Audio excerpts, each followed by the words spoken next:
All right, let's dive right in.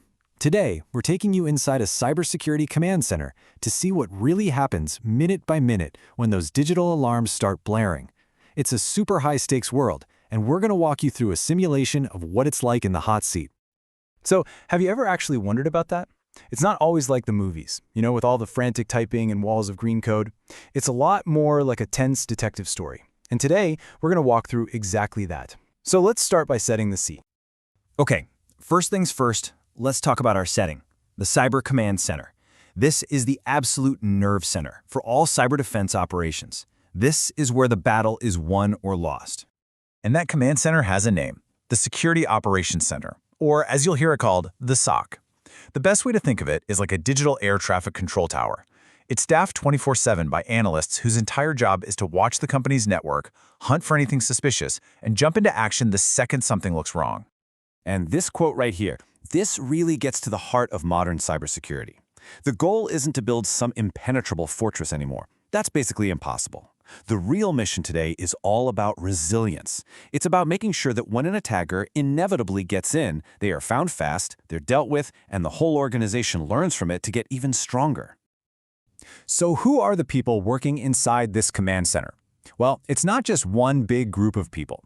They're actually broken up into specialized teams, and you'll often hear them referred to by their colors.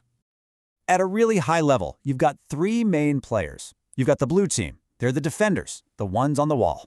Then you've got the red team. They're the ethical attackers trying to find ways over that wall. And then there's the purple team, who kind of acts as the coach, making sure everybody learns from the fight. Let's meet each of them. First up, the blue team. Think of these folks as the digital firefighters. They are the frontline responders. They live in the data, sorting through thousands of alerts, handling active incidents, and doing digital forensics to piece together what happened. Their goal is simple: find the threat and put it out, fast. Then you've got the red team, and these are the good guy hackers. It's their job to think and act exactly like a real-world adversary. They'll send phishing emails, they'll try to exploit vulnerabilities, they'll try to steal data, all to find the weak spots in the armor before a real attacker does. And finally, we have the purple team, which is the essential bridge between the other two.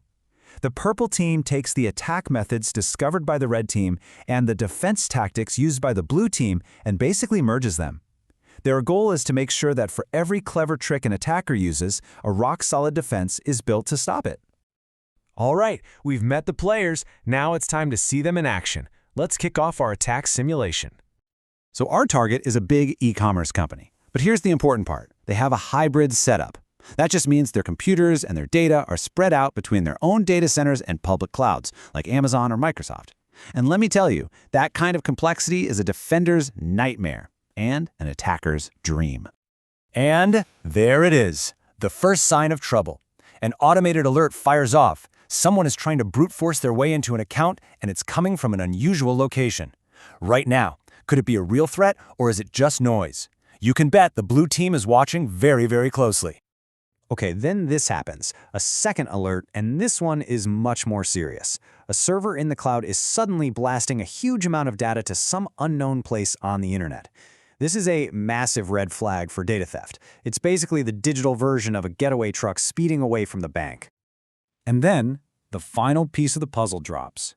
A new administrator account has just been created, and no one authorized it. The attacker isn't just in the house anymore. They are trying to steal the master keys. The incident is now officially critical. So, the alarms are ringing. The attack is in progress. Now we get to see how a professional SOC team turns this chaos into a controlled, methodical response. They follow a very clear process. They've already monitored the environment and detected the strange activity. Now comes the really crucial step: analyze. They have to confirm if this is a real threat and figure out just how bad it is before they can respond. So where do they even start looking for answers? It all comes down to the data, the raw, digital breadcrumbs left behind by every single action on the network. It's time to dive deep into the security logs. Now, what's so cool here is watching how this story comes together in these logs. The analyst sees event 1184. That's the brute force attack. In their world, that's called initial access. Then they see event 1123, the unauthorized admin account. That's privilege escalation. And finally, they connect it to event 1159, the huge data transfer, which is exfiltration. And that last column, MITRE tactic, that's a globally recognized playbook of how bad guys operate. In just 3 log entries, they've mapped out the entire attack from start to finish. So the attack is understood, it's contained, but the job isn't over. Not even close. In fact, you could say the most important part is just getting started. It's time to learn the lessons from this fight. And this just brilliantly shows the power of having all 3 teams working together. The blue team spotted the weird activity. The red team, in a separate simulation, had already proven that the initial password could have been stolen with a simple phishing email. So the purple team takes both of those facts and creates a brand new, much smarter detection policy that will automatically catch this exact technique next time. It's a perfect loop. So, the crucial point here is this. The simulation was a success. The immediate threat was stopped, sure, but way more importantly, the organization is now fundamentally stronger and better prepared for the real thing.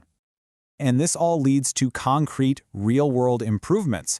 Things like fine-tuning the alert rules so they're not so noisy, enforcing multi-factor authentication to make stolen passwords pretty much useless, and moving toward a zero-trust model, where no user or device is trusted by default.